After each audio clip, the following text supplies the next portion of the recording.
अच्छा गर्ल्स, आज का टॉपिक है हमारा colour code for carbon resistances. Carbon resistances consist of a high grade ceramic और cone called substrate.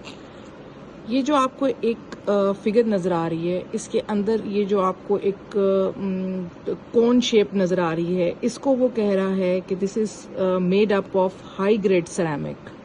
High grade ceramic क्या होता है? इट इज़ अ प्योर, मतलब इसकी केमिकल वाइज ये बहुत प्योरिटी में होता है, फ्लोलेस मटेरियल होता है ये, ठीक है। और ये बिल्कुल कोन की शेप में होता है और इसको हमने एक वायर के ऊपर जो है वो पेस्ट फॉर्म में ये बनता है। जब ये वायर के ऊपर हम इसको वो जब अभी थोड़ा सा वेट होता है तो इसके ऊपर लगा देते हैं और जब इसको थोड़ी देर के लिए छोड़ते हैं तो ये फिर खुद ब खुद सॉलिड फॉर्म में आ जाता है। पहले ये जब इसकी मेड बन रही होती है ये, तो ये होता है थोड़ा सा पेस्ट फॉर्म में।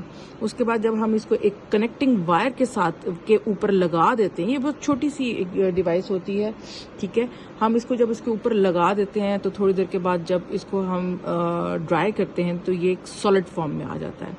अच्छा, ये जो आपको एक चीज़ नज़र आ रही है, दिस इज़ नोन एज कोन और it is made up of a high grade ceramic, ठीक है। ऑन विच, जिसके ऊपर ये जो आपको लाइंस नजर आ रही हैं, ये these lines are basically a thin film of carbon जो इसके ऊपर हमने डिपॉजिट की हुई है, ठीक है। और ये जो थिन फिल्म ऑफ कार्बन है जो इसके ऊपर डिपॉजिट हुई हुई है, यहाँ आप अगर काउंट करो तो 1 2 3 4 यहाँ पर थिन फिल्म्स ऑफ कार्बन जो हमने हाई ग्रेड सिरेमिक जिसको कोन कहते हैं उसके ऊपर, इसके ऊपर हमने इसको डिपॉजिट किया हुआ है। और बेसिकली ये क्या है? ये एक हमारी कंडक्टिंग वायर है जिसके ऊपर हमने हाई ग्रेड सिरेमिक बेसिकली हमने उसके ऊपर लगा दिया है और उसके ऊपर हमने थिन फिल्म ऑफ कार्बन को डिपॉजिट किया है, ठीक है। अब ये जो आपके पास नजर आ रही हैं, आप अपनी अगर बुक में देखो तो वहां पर ये कलर्ड लाइंस हैं, यहाँ वहां पर ये कलर्ड लाइंस हैं। कोई रेड है, कोई ब्लू है, कोई ऑरेंज है, ब्राउन है, ग्रीन है, वॉयलेट है, ग्रे, डिफरेंट कलर्स की यहाँ पर इसके ऊपर ये थिन फिल्म्स हम इसके ऊपर डिपॉजिट करते हैं। अब जो हमारे पास ये मटेरियल है, ये कार्बन रेजिस्टेंसेस जिसको कह रहे हैं, ये कार्बन रेजिस्टेंसेस बेसिकली हमारी बहुत सारी इलेक्ट्रॉनिक इक्विपमेंट्स होते हैं, ये उसके अंदर यूज होती है। जितने हमारे इलेक्ट्रॉनिक इक्विपमेंट्स, जैसे कि फॉर एग्जांपल हम बात करते हैं कि हमारे पास रिमोट कंट्रोल है या कोई भी ऐसी डिवाइस है जो इलेक्ट्रॉनिक है, उसके अंदर ये कार्बन रेजिस्टेंसेस यूज होती हैं। अब ये कार्बन रेजिस्टेंसेस के ऊपर जो हमारा एक टॉपिक है कि कलर कोडिंग हमने पढ़नी है, कि हम कैसे रीड करें कि इस रेजिस्टेंस की ये कितनी वैल्यू रखती है। तो उसके लिए हमें जो कलर इसके ऊपर लगे हुए हैं उसकी कोडिंग की हुई थी, उस कोडिंग की कोई ना कोई वैल्यू होती है। तो हम बिल्कुल डार्क से लेकर लाइटर कलर तक हमने इसकी कोडिंग, इसकी वैल्यू रखी हुई है। वो हमने इसको थोड़ा सा लर्न करना है कि कौन से कलर की क्या वैल्यू है। हम सबसे पहले डार्कर से शुरू करते हैं और सबसे लाइटर वाइट पे जाएंगे। ब्लैक का जो डिजिट है, कोड है जो हमने याद रखना है, दैट इज 0। ब्राउन का 1 है, रेड का 2 है, ऑरेंज का 3, येलो का 4, ग्रीन का 5, ब्लू का 6, वॉयलेट का 7। सिमिलरली ग्रे का क्या है 8 और व्हाइट का क्या है 9। ये आपको न्यूमेरिकल वैल्यूज 0 से लेकर 9 तक हमने दी हैं, कलर ब्लैक से लेकर व्हाइट तक। फॉर द लर्निंग प्रोसेस हम इसको थोड़ा सा इजी वे में इस तरह से याद रख लेते हैं। BB Roy, great Britain, very good wife कह लें या कुछ भी। यहाँ पर भी एक और टर्म भी लिखी हुई है, BB Roy goes Britain via Germany west. तो ये सिर्फ एक याद रखने का तरीका है। बीबी रॉय से शुरू करें तो ये 0 1 2 3 4 5 6 7 इस तरह से ऑनवर्ड 8 तक जाता है। 1 2 3 4 5 6 7 8 9 और ये लास्ट में 10। ये 0 से शुरू होगा, ठीक है। ये न्यूमेरिकल 0 से लेकर 9 10 वैल्यूज होंगी टोटल। अब ये जो बैंड्स हैं, ये फ्रॉम लेफ्ट टू राइट, इसको पढ़ने का एक तरीका होता है। ये 4 जो बैंड्स आपको नजर आ रहे हैं, ये 4 हो सकते हैं, ये 3 भी हो सकते हैं, ये 2 भी हो सकते हैं, ये 1 भी हो सकता है। तो हम इनको पढ़ने के लिए इसका एक मेथड है उस मेथड को हम देखते हैं कि हम कैसे पढ़ सकते हैं। जो पहला बैंड है वो किस चीज़ को शो कर रहा है, जो दूसरा बैंड है वो किस चीज़ को शो कर रहा है, और जो तीसरा बैंड है वो किस चीज़ को शो कर रहा है। सिमिलरली फोर्थ बैंड भी किसी चीज़ को शो कर रहा है। तो जो फर्स्ट बैंड है यहाँ पर, this first band shows the first digit in the numerical value. ये जो पहला बैंड है हमारे पास, this first digit band, this represents the numerical value, ठीक है। For example, this first one is of red colour. ये किस कलर की लाइन है? This is of red colour. यहाँ पर मैं लिख भी देती हूँ ताकि आपको थोड़ा सा याद रहे। This is of red colour, ठीक है। तो ये हमारा पहला डिजिट शो करेगा। जैसे कि अगर हम यहाँ से रेड देखते हैं तो यहाँ पर रेड का कलर क्या है? That is 2। क्या है? रेड का 2। तो हम कहेंगे कि ये रेड की जो वैल्यू है वहां पर हम लिखेंगे दैट इज 2 डिजिट लिख लेंगे वहां पर। तो सेकंड जो हमारे पास बैंड आता है, this band also shows the second digit in the numerical value of the resistance. For example, वो कहता है कि ये जो सेकंड डिजिट है ये आपके पास वॉयलेट कलर का है। This is of violet colour. और अगर हम इस चार्ट से देखें तो यहाँ पर जो वॉयलेट कलर की वैल्यू है दैट इज 7। वॉयलेट कलर की क्या वैल्यू है यहाँ पर? 7 वैल्यू है। अगर मैं थोड़ा सा इसको हाईलाइट कर लूं तो रेड की क्या है? 2, वॉयलेट की क्या है? 7। तो इसी तरीके से मैंने यहाँ पर इसकी वैल्यूज लिख दी हैं, नंबर ऑफ डिजिट्स लिख दिए हैं। सॉरी, रेड का हमने लिखना है डिजिट, ठीक है। वॉयलेट सेकंड वाले का भी जो है वो हमने वॉयलेट का भी क्या लिख देना है? डिजिट। दिस इज 7, ठीक है। अब जो तीसरा आपके पास बैंड आएगा, यहाँ देखिए क्या लिखा है, the third band is a decimal multiplier. That is, ये डेसिमल मल्टीप्लायर है। ये आपको जो भी कलर होगा, फॉर एग्जाम्पल मैं यहाँ पर बात करती हूँ कि ये मेरे पास ऑरेंज कलर है। This is of, this one is orange colour. ये ऑरेंज कलर की लाइन है, ऑरेंज। ये अगर ऑरेंज कलर है तो हमने थर्ड जो डिजिट है, ये एक रूल है इसको पढ़ने का, जो थर्ड हमारे पास बैंड आता है इसमें हमने डिजिट नहीं लिखना। जैसे हमने पहले डिजिट्स लिखे हैं, इनके डिजिट नहीं लिखेंगे। थर्ड बैंड में हम उतने नंबर ऑफ जीरोस पुट करेंगे। क्या करेंगे? उतने number of zeros. For example, यहाँ पर कौन सा कलर है? ऑरेंज। और ऑरेंज जो है यहाँ पर हमारे पास क्या आता है? 3 आता है। ये देखें, हमारे पास ऑरेंज के कितनी वैल्यू है? 3 वैल्यू हमने कोडिंग की हुई है। ऑरेंज को हमने 3 नंबर दिया हुआ है। तो यहाँ पर हम 3 डिजिट लिखने की बजाय उतने नंबर ऑफ क्या लिखेंगे? जीरोज लिखेंगे। ऑरेंज के लिए कितने हैं? 0। अगर फॉर एग्जांपल यहाँ पर ये कलर येलो होता तो येलो की जगह मैं यहाँ पर उतने नंबर ऑफ जीरोज लगा दी, यानी 4 जीरोज लगा देती। अभी मैंने इसको कौन सा कलर दिया है? ऑरेंज कलर दिया है। तो ऑरेंज कलर के लिए मुझे उतने, यहाँ से हमने चार्ट से देखा कि ऑरेंज के पास 3 डिजिट है, तो हमने थर्ड बैंड में उतने नंबर ऑफ जीरोज को पुट करना है। ठीक हो गया। ये 3 वैल्यूज हमें पढ़नी आ गई। अब चौथा क्या है? This fourth one is fourth band. It shows the fourth band shows the tolerance. ये किसको कहते हैं? टॉलरेंस को कहते हैं। अब ये जो टॉलरेंस एक वर्ड हम यहाँ यूज कर रहे हैं, ये एक हमारा शॉर्ट क्वेश्चन भी है, वेरी इंपॉर्टेंट। हमारे क्वेश्चंस ये फाइनल्स में पूछा जाता है, व्हाट इज टॉलरेंस। तो टॉलरेंस की डेफिनेशन तो लिखी हुई है ये, it shows the possible variation from a marked value. ये आपको पॉसिबल वेरिएशन शो करता है फ्रॉम दी मार्क्ड वैल्यू। क्या मतलब है इसका कि पॉसिबल वेरिएशन को शो करता है? ये आपको ये बताता है, ये फोर्थ वन, इसके कलर क्या होगा? इसका कलर या तो सिल्वर होता है या फिर क्या होता है? गोल्ड होता है, या फिर हम यहाँ पर लिखते हैं कि ये कोई भी बैंड यहाँ पर मौजूद नहीं होता, सिर्फ ये पहले 3 बैंड्स होते हैं, चौथा गायब होता है। तो अगर फोर्थ नहीं होता उस केस में इसकी टॉलरेंस क्या होगी? सिल्वर कलर जब होगा यहाँ पर तो उसकी टॉलरेंस क्या होगी? गोल्ड होगा तो उसकी टॉलरेंस क्या होगी?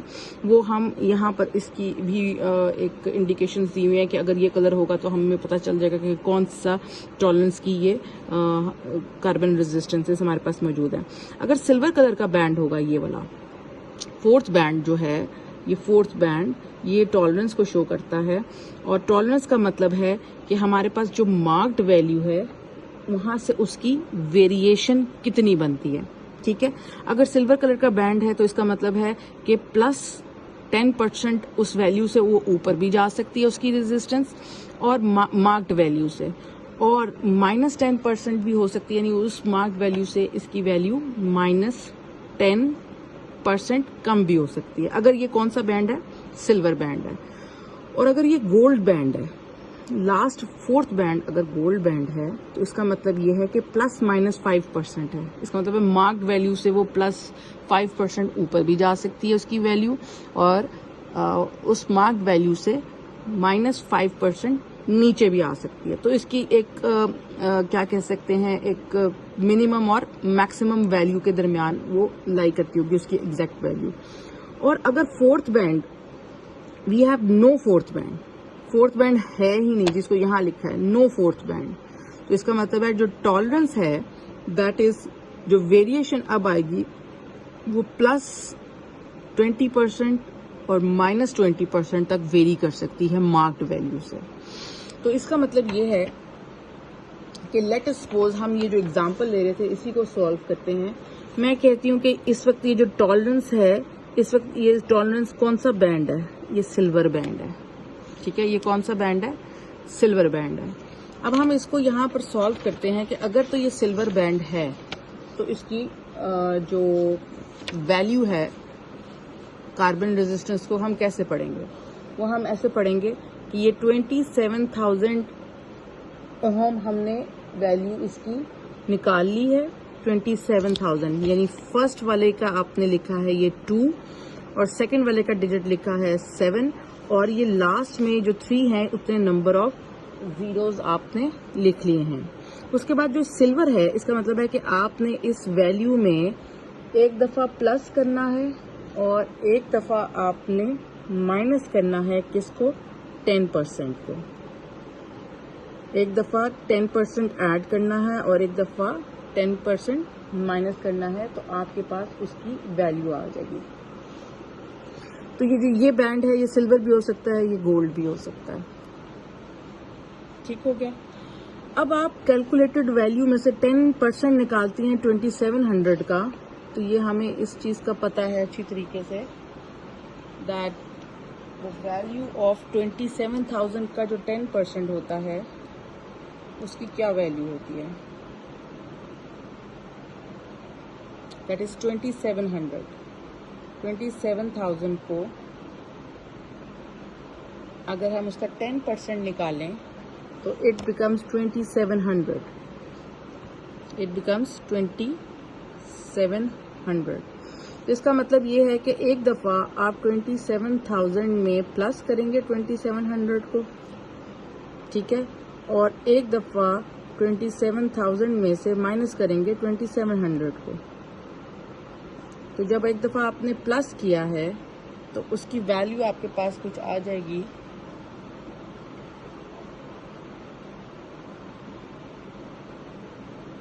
2700 में हमने 27,000 में 2700 को जब ऐड किया है तो इट बिकम्स 29,700 और माइनस जब हमने किया है 27,000 में से माइनस करते हैं अगर 2700 को तो इट बिकम्स 24300।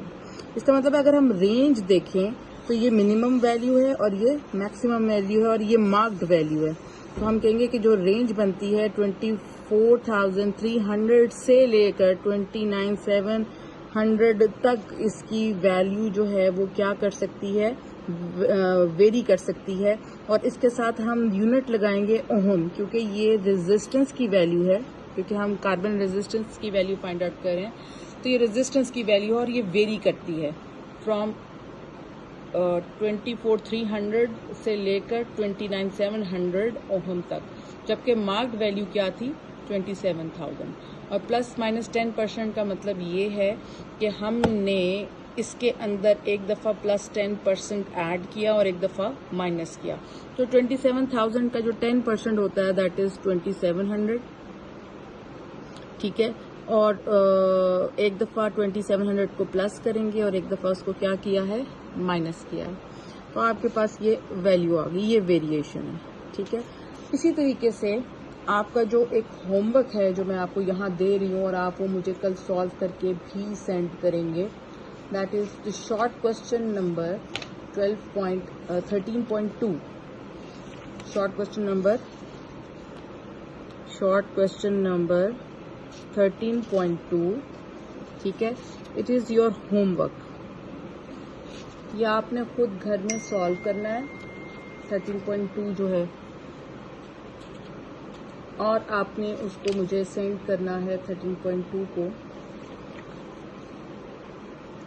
ठीक हो गया गर्ल्स? वो इसलिए आपने मुझे सेंड करना है क्योंकि ये जो मैंने अभी आपको ये वाला बताया है क्वेश्चन, ये बिल्कुल सिमिलर 13.2 शॉर्ट क्वेश्चन है, सिमिलर बिल्कुल वैसा ही है। तो आप इसको सॉल्व करके मुझे सेंड करेंगे और जो है हम इसको करें, सॉरी 13.2 नहीं है, मैं वही चेक कर रही थी, इट इज़ 13.3। तो 13.3 को आप सॉल्व करेंगे और मुझे उसके आंसर्स बताएंगे। उसमें आपके पास अगर शॉर्ट क्वेश्चन चेक करो तो आपके पास वहाँ पर दो जो है कार्बन रेजिस्टेंसेस दी हुई हैं, ए और बी करके, वो क्वेश्चन के दो पार्ट हैं, वो आप दोनों ने सॉल्व करके विद दीज रेंज जो निकलेगी रेजिस्टेंस की, वो कैलकुलेट करके आपने मुझे बतानी है। ठीक हो गया? यहाँ पर कार्बन रेजिस्टेंस का जो एक हमारा टॉपिक कंप्लीट होता है।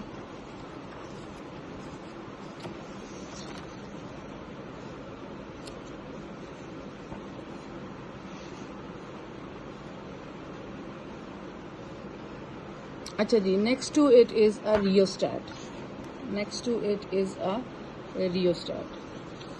रियोस्टैट क्या है? रियोस्टैट भी एक डिवाइस है जो हम लैब में यूज करते हैं।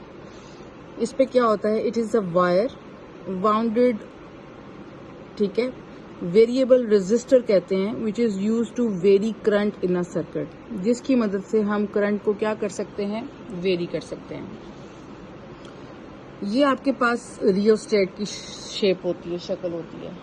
ठीक है, और ये बेसिकली अगर हम इसको थोड़ा सा यहाँ से देखें तो ज़्यादा इजी रहेगा।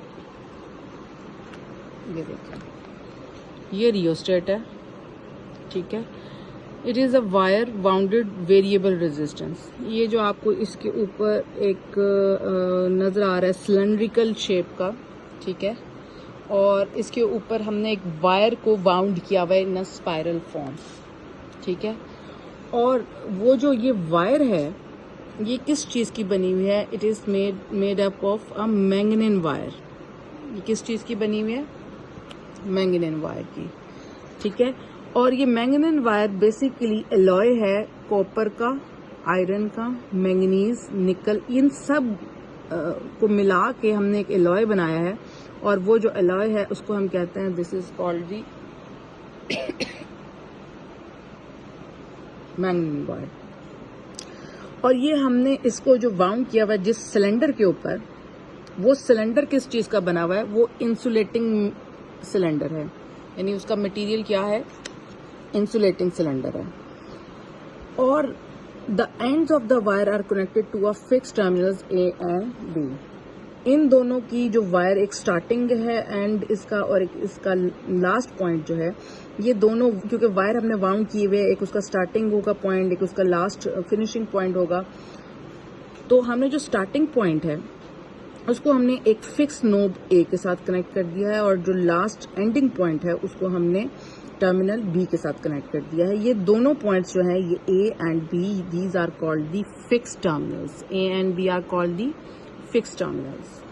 जो थर्ड टर्मिनल है सी, ये अटैच होता है ऊपर स्लाइडिंग कॉन्टैक्ट के साथ।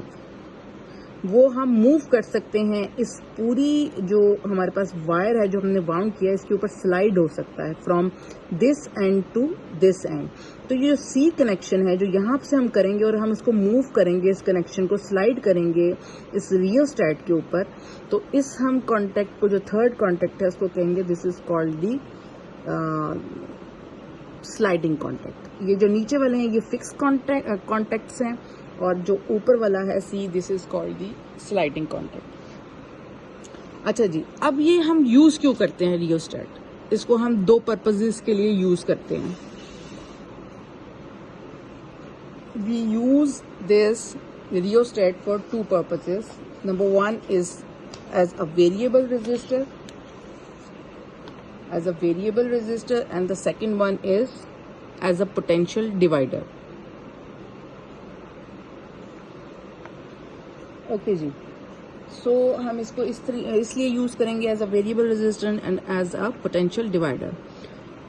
जब हम इसको as a variable resistor, number one, अब हम रियोस्टेट को as a variable resistor use कर रहे हैं, तो उस केस में हम क्या करेंगे, ये जो हमने यहाँ पर इस तरह से रखा हुआ है ना, इसको हम थोड़ा सा यूं टिल्ट कर लेते हैं। यानी कि अगर मैं इसको यूं कुछ बनाऊं आपके लिए, तो आप ये कह लो कि इसके सिंपल मैं इसको सिंबॉलिकली आपको शो कर देती हूँ। सिंबॉलिकली, क्योंकि यहाँ से लेकर यहाँ तक रेजिस्टेंस है थ्रू आउट, यहाँ से लेकर यहाँ तक A to B क्या है, रेजिस्टेंस है। सो जो ऊपर आपको फिक्स पॉइंट्स नजर आ रहे हैं, ये A पॉइंट है और ये क्या है, ये B पॉइंट है, ठीक है। और इसके ऊपर जो स्लाइडिंग कॉन्टैक्ट नजर आ रहा है, जो हमने यहाँ पर रखा हुआ है, इस तरीके से अटैच है वो, ठीक है, इस तरीके से इसके ऊपर, this is called the C terminal, जिसको हम स्लाइड कर सकते हैं यहाँ पर, ठीक है। तो A से B तक का जो हम कहते हैं, this is called the resistance R। यहाँ से लेकर A से B तक की क्या है, रेजिस्टेंस R है। और इसके ऊपर ये स्लाइडिंग कॉन्टैक्ट इस तरह से C लगा हुआ है। ये हम इस तरह से मूव कर सकते हैं इसको आगे पीछे, जैसे कि मैंने आपको पहले बताया था। सो इसका मतलब ये है कि ये इसका सिंबल है फ्रॉम A टू B, जो मैं अभी आपको बता रही थी। C is the sliding contact, इसको हम आगे पीछे from A to B sliding contact C को मूव कर सकते हैं, ठीक है। अब जो यहाँ पर ये वाली जो फिगर है ना, इसी चीज को उसने सिंपली क्या किया है कि इस तरह से बना दिया है कि आपको A पॉइंट ऊपर रख दिया है, सिर्फ इसको टिल्ट किया है, ठीक है। अगर मैं इसको ऐसे देखूं तो वो ऐसे है, ठीक है, ऐसे बनाइए। ऊपर वाला पॉइंट क्या है, A, और नीचे वाला क्या है, B। ये देखें, ये पॉइंट क्या है, A, और ये पॉइंट क्या है, B। और ये जो स्लाइडिंग टर्मिनल है C, वो इस तरह से यहाँ कनेक्टेड है। सिर्फ उसने उसकी शेप को क्या किया है, थोड़ा सा दूसरे एंगल से उसको देखा है। पहले हॉरिजॉन्टल पड़ा हुआ था, अब उसने उसको वर्टिकल प्लेस कर दिया। अब हमने क्या काम किया है यहाँ पर, if one of the fix terminal से A and the sliding terminal C are connected in the circuit. A को हमने कनेक्ट कर दिया है। A हमने जो हमने फिक्स टर्मिनल लेना है एज अ वेरिएबल रेजिस्टर। जब यूज करेंगे तो एक टर्मिनल को हमने फिक्स करना है, या वो A हो सकता है या वो B हो सकता है। तो लेट अस सपोज हमने A को फिक्स कर दिया है, और दूसरा जो टर्मिनल हम लेंगे वो हम टर्मिनल C स्लाइडिंग कॉन्टैक्ट का लेंगे। तो इसका मतलब है rheostat as a variable resistor जब यूज होगा तो वहां पर एक हम कनेक्शन A लेंगे और दूसरा कनेक्शन जो साथ लगाएंगे वो कौन सा होगा, C वेरिएबल का। B हम इसमें यूज नहीं करेंगे, या हम B और C यूज करेंगे या हम A और C यूज करेंगे। तो यहाँ पर बुक के मुताबिक लेट अस सपोज हमने A यूज किया और स्लाइडिंग कॉन्टैक्ट C यूज किया, are connected in the circuit, ठीक है। ये हमने कनेक्ट कर दिया इसको सर्किट में। सो उस केस में क्या होगा, the resistance of the wire between A and the sliding contact C is used. फिर A से C के दरमियान की जो रेजिस्टेंस होगी वो हमारी यूज हो रही होगी जब हम इसको कनेक्ट करेंगे। So when the sliding contact is shifted away from the A, इसका मतलब ये है कि जैसे आपके सामने मैं ये एक फिगर बना रही हूँ रेजिस्टेंस वाली, A और B है ये, और ये स्लाइडिंग कॉन्टैक्ट हमने ऊपर रखा हुआ है, ठीक है। स्लाइडिंग कॉन्टैक्ट स्टार्ट में फॉर एग्जांपल यहाँ पर है, C कनेक्शन हमारा कहाँ है, यहाँ पर है। इस केस में उसने ये कहा है कि when the sliding contact is shifted away from the A, the resistance increases, and when the sliding contact is move towards A, the resistance decreases. इसका मतलब ये है जब स्लाइडिंग कॉन्टैक्ट यहाँ पर है A पॉइंट पे, C पॉइंट कहाँ है, A पॉइंट पे, इस केस पे हमारी रेजिस्टेंस क्या होगी, 0। अब हम इससे दूर ए पॉइंट से दूर जाते जा रहे हैं, ठीक है। फॉर एग्जाम्पल यहाँ आ गए, और जितना हम दूर जाते जाएंगे इस ए पॉइंट से, क्योंकि हम इसको स्लाइड कर सकते हैं ना, ऊपर से इस तरह से स्लाइड कर सकते हैं हम, जैसे जैसे ए पॉइंट से दूर जाते जाएंगे वैसे वैसे रेजिस्टेंस क्या होती जाएगी, इंक्रीज होती जाएगी। यही बात उसने कहा। इसका मतलब है कि हमारी रेजिस्टेंस वेरी करती है। हम पास आएंगे टूवर्ड्स ए, रेजिस्टेंस डिक्रीज होगी, ए से हम दूर जाएंगे तो रेजिस्टेंस इंक्रीज होगी। ये था rheostat as a potential divider. अब रियोस्टेट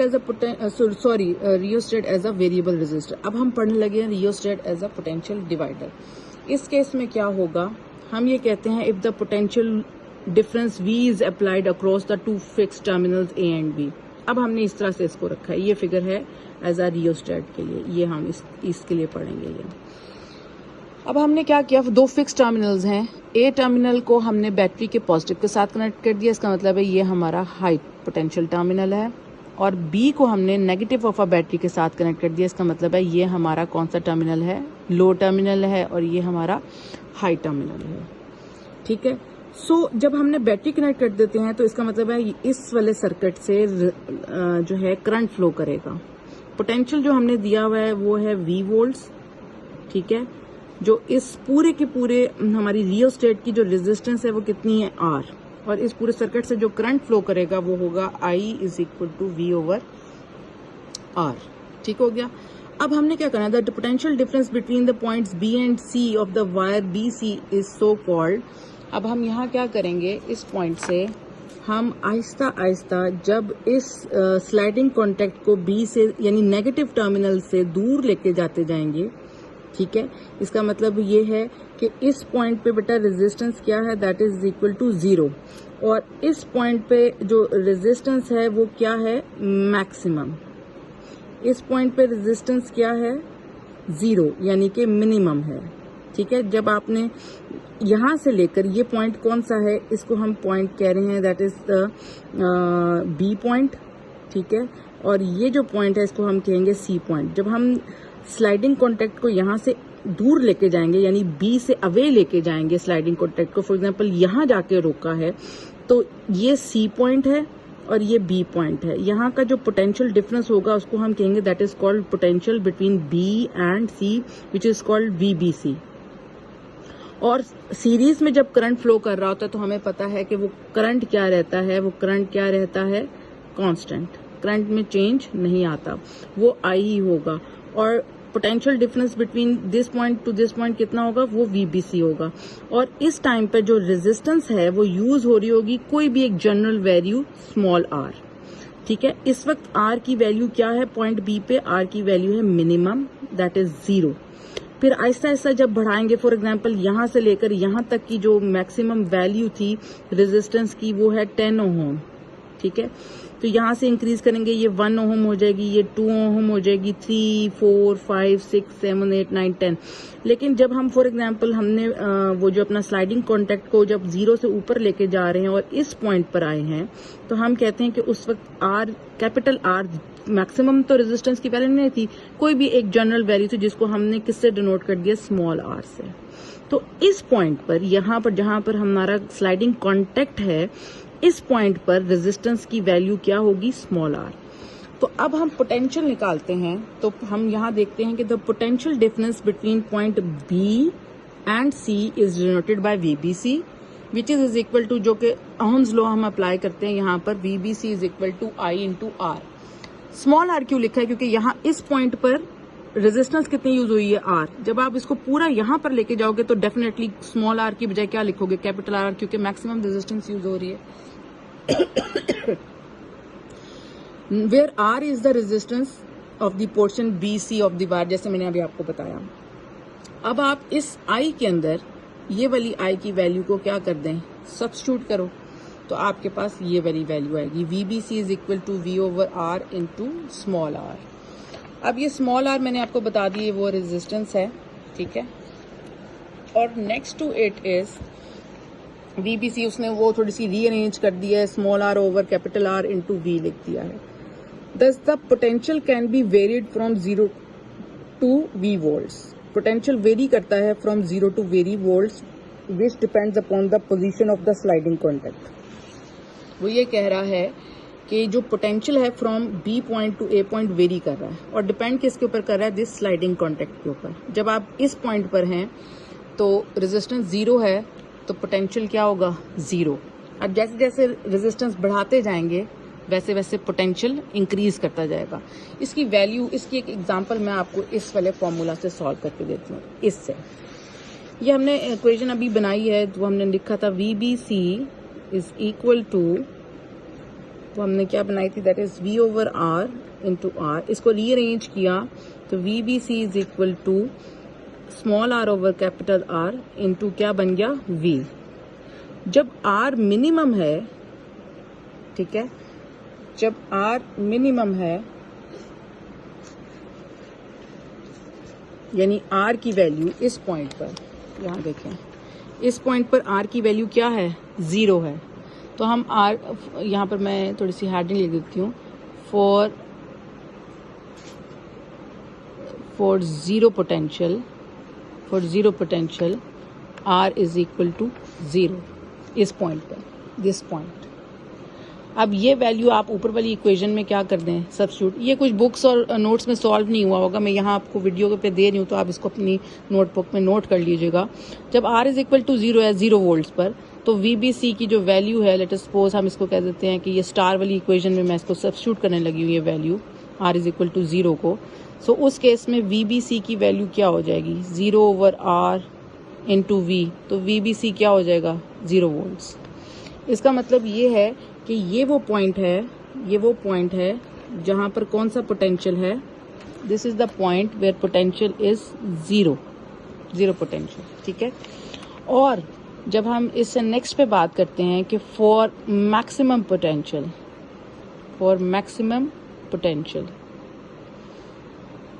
उस केस में जब आप इसको मूव करके यहां लेके आएंगे तो R की वैल्यू क्या हो जाएगी, मैक्सिमम हो जाएगी। R की वैल्यू मैक्सिमम हो जाएगी। इसका मतलब स्मॉल r किसके इक्वल हो गया, कैपिटल R के इक्वल हो गया। Small r is equal to capital R, ठीक है। अब आप ये वैल्यू को सब्स्टिट्यूट करें स्टार वाली इक्वेशन में, तो आपके पास क्या वैल्यू निकलेगी, VBC is equal to capital R over R into V। ये कैंसिल हो गया तो VBC किसके इक्वल आ गया, कैपिटल V के। इसका मतलब है यहाँ मैक्सिमम पोटेंशियल होगा, यहाँ पर वही V पोटेंशियल होगा जिसकी हमने बात की है। फॉर एग्जांपल ये आपके पास वोल्टेजेस लगे हुए थे, पीछे 100 वोल्ट्स लगा हुआ था, तो यहाँ पर जो आपका पोटेंशियल होगा वो 100 वोल्ट्स होगा और यहाँ कितना पोटेंशियल होगा, 0 वोल्ट्स होगा। यहाँ होगा 100 वोल्ट्स और यहाँ कितना होगा, 0 वोल्ट्स। तो यही चीज हमने यहाँ से इसके दो के प्रूव किया। हाँ, इन बिटवीन क्या होगा, फ्रॉम 0 टू मैक्सिमम वोल्ट्स इसकी वैल्यू क्या होगी, इसकी वैल्यू ये इक्वेशन से हम फाइंड आउट करेंगे। जो भी स्मॉल r होगा उसको इसमें सब्स्टिट्यूट करेंगे और टोटल रेजिस्टेंस से डिवाइड करके मल्टीप्लाई बाय वोल्टेज करेंगे, वो आपको from minimum to maximum voltage इस इक्वेशन से मिलेगी। मिनिमम आपको बता दिए ये है, मैक्सिमम ये है। यहाँ पर ये वाला टॉपिक हमारा ख़त्म होता है, ठीक है। इसके बाद इंशाल्लाह थर्मिस्टर वो कल हम इसका लेक्चर लेंगे, इसको आप गो थ्रू कर लें सारे लेक्चर को।